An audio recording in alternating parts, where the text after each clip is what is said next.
क्या एआई आपके local hair dresser की जगह ले सकता है?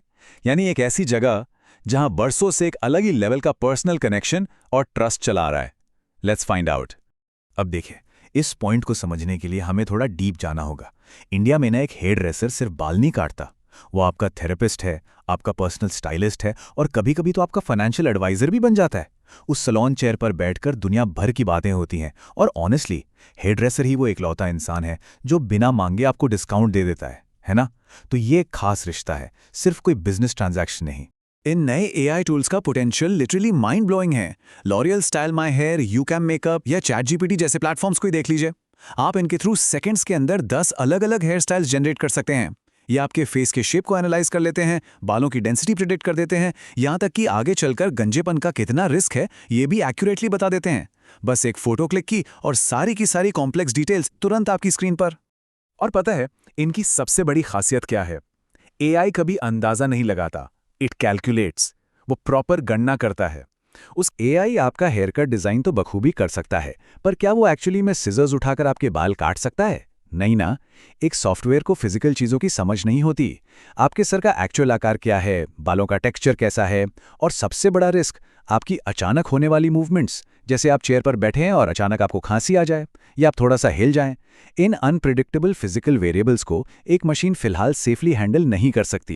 और अगर हैंडल नहीं कर पाई तो इसका नतीजा क्या होगा? बस एक गलत मूव और आपको कोई स्टाइलिश फेड हेयरकट नहीं मिलेगा, बल्कि एक बहुत बड़ा डिजास्टर हो जाएगा। सोचिए, जब सिजर्स और रेजर आपकी स्किन के इतने करीब होते हैं तो मार्जिन ऑफ एरर बिल्कुल जीरो होना चाहिए। ट्रस्ट। हम लोग सैलून सिर्फ अपने बाल कटवाने नहीं जाते, ये एक पूरा का पूरा एक्सपीरियंस होता है। इसमें उस इमोशनल कनेक्शन और ट्रस्ट का बहुत बड़ा रोल है। एक बार्बर शॉप हम इसलिए जाते हैं ताकि हमें कॉन्फिडेंस मिले, थोड़ी अच्छी और हल्की फुल्की कॉन्वर्सेशन हो, और हाँ, वो legendary head massage.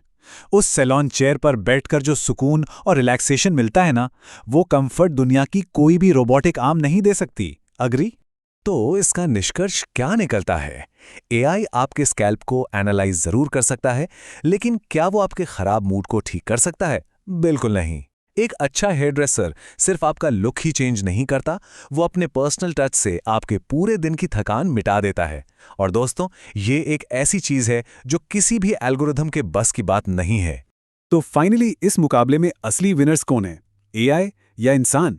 Actually in दोनों में से कोई नहीं। असली विनर्स हैं हाइब्रिड प्लेयर्स, यानी वो समझदार हेयर ड्रेसर्स जो आज टेक्नोलॉजी से डरने के बजाय उसको एक बेहतरीन टूल की तरह अपना रहे हैं और अपनी सर्विस इंप्रूव कर रहे हैं। आजकल के स्मार्ट स्टाइलिस्ट्स और डिजाइनर्स एआई का बहुत बढ़िया इस्तेमाल कर रहे हैं। बाल काटने से पहले क्लाइंट्स को अलग अलग स्टाइल प्रीव्यूज दिखाना, हेयर कलर का सिमुलेशन करके चेक करना कि कौन सा कलर सूट करेगा, और एक प्रॉपर क्लाइंट कंसल्टेशन करना। इस सब से क्या होता है, क्लाइंट को पहले से ही क्लियर हो जाता है कि फाइनल हेयरकट असल में दिखेगा कैसा। इसको अगर हम सिंपल शब्दों में समझें तो एआई सिर्फ एक विजन दिखाता है और उस विजन को रिजल्ट में कन्वर्ट करने का काम एक इंसान करता है। ये एक परफेक्ट कॉम्बिनेशन है जहां मशीन की तेज इंटेलिजेंस और इंसान की आर्ट दोनों एक साथ मिलकर जादूगर की तरह काम करते हैं। इन सारी बातों और डेटा को समझने के बाद ये क्लियर हो जाता है कि एआई कभी भी हेयर ड्रेसेस की जगह नहीं ले सकता। लेकिन सुनिए, जो हेयर ड्रेसेस एआई को बिल्कुल इग्नोर करेंगे ना, वो जरूर मार्केट से रिप्लेस हो जाएंगे। समय के साथ इन नए टूल्स को अपनाना ही आगे बढ़ने का इकलौता रास्ता है, क्योंकि दोस्तों, एआई सिर्फ एक ब्लूप्रिंट है, पर एक हेयर ड्रेसर एक ट्रू आर्टिस्ट होता है। ब्लूप्रिंट चाहे कितना भी परफेक्ट क्यों ना हो, उसमें जान डालने का और उसको हकीकत बनाने का काम हमेशा एक आर्टिस्ट ही करता है। अब अगर एक हेयर सैलून में एआई का दखल आपको इस हद तक हैरान कर रहा है, तो जरा रुकिए। तब तक रुकिए जब तक हम ये नहीं देखते कि एआई मेडिसिन की फील्ड में, यानी कि डॉक्टर्स के साथ क्या कर रहा है।